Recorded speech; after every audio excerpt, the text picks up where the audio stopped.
ebyomusite ogatta 10 ku 10.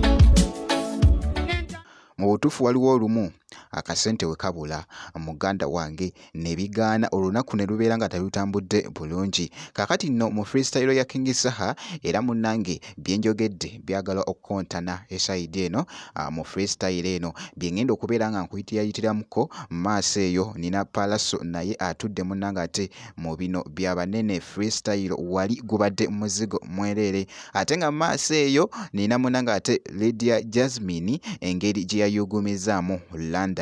Bambita Jaminati era nga nsinzira ku Jaminati eyo gi ngenda kubeera nga ntandikirawo munnange ne freestyle eya King Saha nkugambye nga we mbadde nkunyonyola munnange freestyle eno gyabadde ayimba ebadde ekontana munnange ate ku bigambo ebyo akasente munnange waliwo olumu bwokanoonya munnange ate ne kakola ki ne kabula naye kasita kabeera nga toli mu kumenya mateeka muganda wange ate tekiba kirungi nakamu esayidi eyo. Kakati nno kansooke nkuweekoko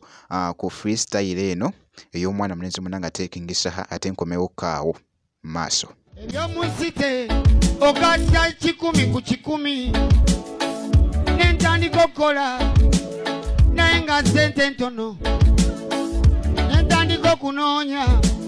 bakasitoma babuze olunaku luzibye obudde buzibye sirina kyakola kandina okudda ewaka nga omanye waka wabaayo ebibanja eyagenza okukola atera okudda n'omugaati yagenza okukola atera okukomawo n'essukaali leero nkomyewo bute nga sirina yadde kantu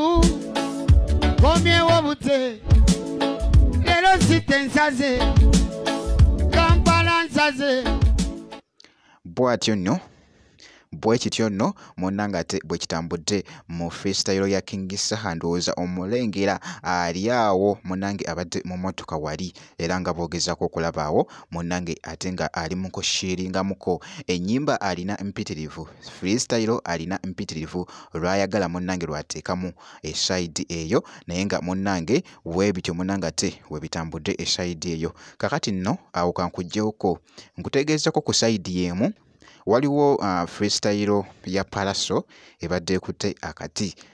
munnange ate ku mukutu ogwa TikTok omanyi ennaku zino Palaso ssebo si wa muzannyo muganda wange nkugambye naye ssebo abeerayo eyo munnange n'akikubakubamuko wali wonna freestyle munnange ate ne zitambulira ddala ku mukutu munnange ate ogwa TikTok.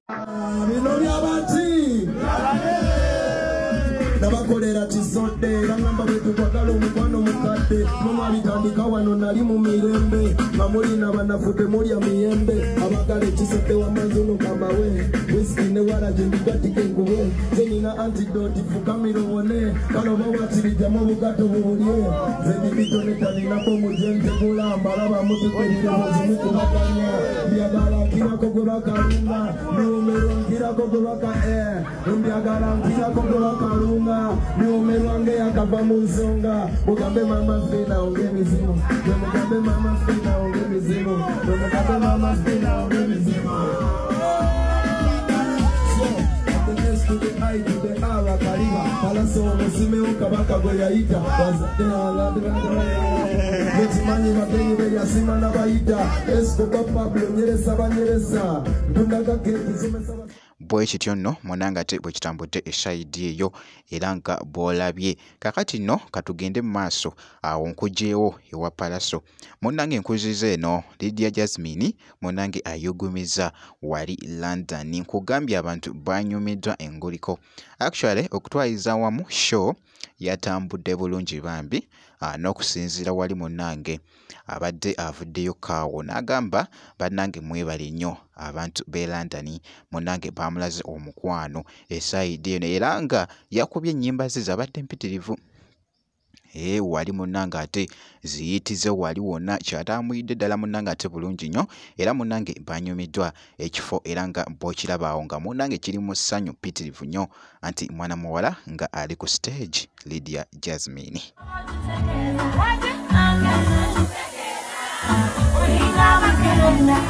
I'm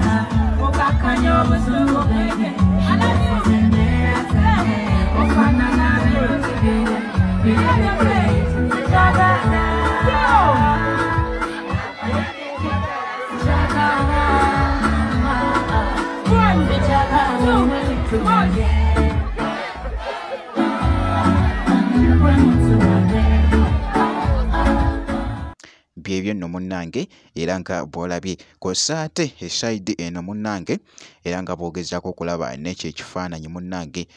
wali kyatambwidde ddala munnange ate ku mukutu ogwa Instagram esayidi eyo ye mukyala nno munnange ate omuyimbi Lydia Jasmine era nga bwe nti bwenkoze munnange ate engeri gye yayugumizaamu London show nkugambye yabadde successful munnange ate esayidi eyo wano nga weekiri nti nno kasito subscribinga